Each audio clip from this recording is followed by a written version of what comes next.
देखु आज पावन गणतंत्र दिवस रे मु समस्त हार्दिक अभिनंदन जनाऊँ। दीर्घ 77 वर्ष पूर्वे 1950 मसीहा आज दिन में आमर प्रथम गणतंत्र दिवस पालन करा गणतंत्र को केमती आम सुरक्षित रखा बड़ समस्या बर्तमान आम पाखे उपजिला जो मैंने करके जाइए जो आशा रखी से आशा को आम मैंने तार जो पीढ़ी बर्तमान केते दूर आम सठिक भाव विनियोग करुचे संविधान को मानि चलवा एवं संविधान भीतर रही एत बड़ बर्तमान 140 कोटी रु ऊर्ध लोक नहीं भारत वर्ष आमर गोटे विकसित राष्ट्र बसला तेणु सबू सहित ये जो गणतंत्र टी केमती बंची रही समस्ते केमती मानि चलवा यहाँ हूँ मुख्य आज ये दिल्ली रु पल्ली पर्यंत सबू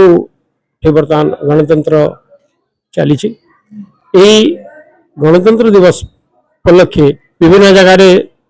विभिन्न प्रोग्राम चली निशा कबलित जदि समाज करिपरिबा निश्चित भाव में तार सुफल आमर शासन उपर पड़ो आमर गणतंत्र उपर पड़ो और आमर देश समृद्धि उपर पड़ो। आम आम जो स्वच्छता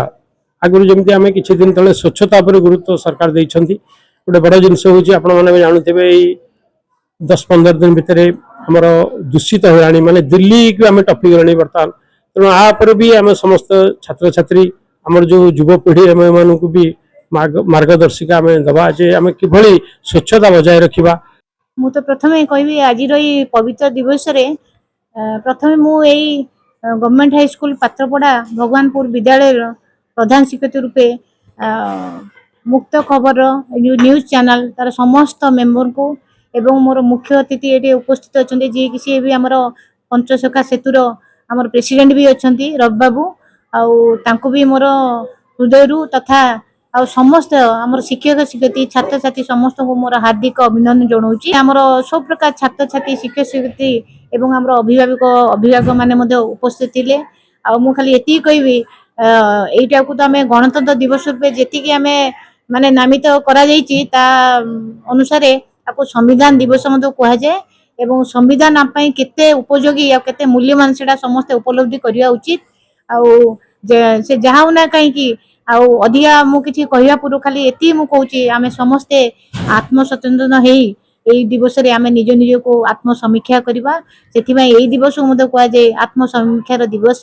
एवं आम परवर्ती काल रे आमर केमती आम देशर तथा मु विशेषकर कही आम विद्यालय आम छात्र छात्री समस्त उन्नति हो पार से आम विद्यालय जहाँ किसी कार्यक्रम रही जहाँ किसी शिक्षा